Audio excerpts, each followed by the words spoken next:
The scenes in helping Obama, Hillary, Comey spy on Trump? The dishonesty and outright nastiness of the Hillary Clinton presidential campaign was exposed all through the election process. However, the leftist media did their best job of covering up the underhanded shenanigans of Hillary and her staff, and redirected the public's eye back onto the false narrative they had been promoting to shut down Donald Trump's campaign. But while most of the voting public was focusing on voter ID fraud allegations, claims of sexual harassment being leveled against Trump, and his alleged collusion with Russia to steal the election from Hillary, there was another, more sinister scandal brewing just under the surface.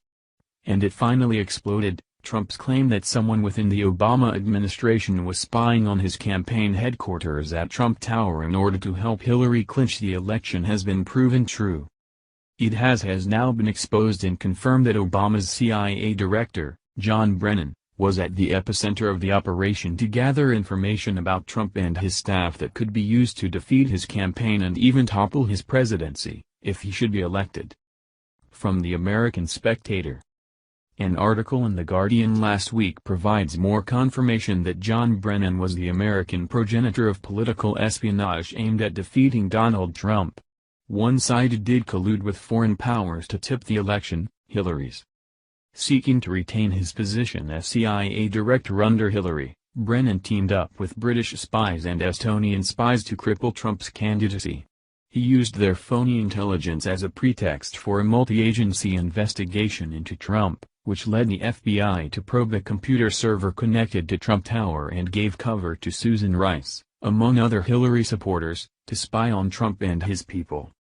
John Brennan's CIA operated like a branch office of the Hillary campaign, leaking out mentions of this bogus investigation to the press in the hopes of inflicting maximum political damage on Trump. An official in the intelligence community tells TASS that Brennan's retinue of political radicals didn't even bother to hide their activism, decorating offices with Hillary for President cups and other campaign paraphernalia. A supporter of the American Communist Party at the height of the Cold War, Brennan brought into the CIA a raft of subversives and gave them plum positions from which to gather and leak political espionage on Trump. He bastardized standards so that these left-wing activists could burrow in and take career positions. Under the patina of that phony professionalism, they could then present their politicized judgments as non-partisan.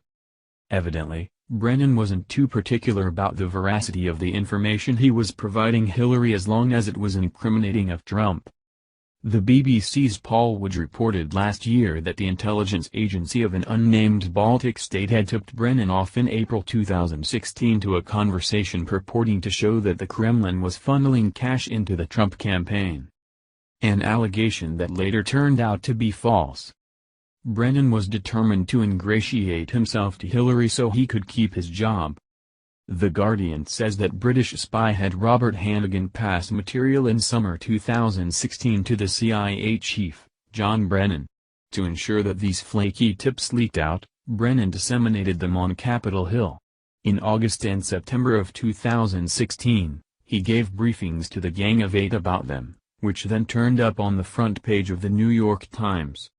The oft-repeated meme "all's fair in love and war" can definitely be applied to politics, since some politicians, that is Hillary, will do literally anything to win and some government employees will do anything to keep their jobs. Now the question becomes, when will they all land in jail? Thank you for watching this video. What do you think about this? Share this on Facebook and Twitter along with your comments.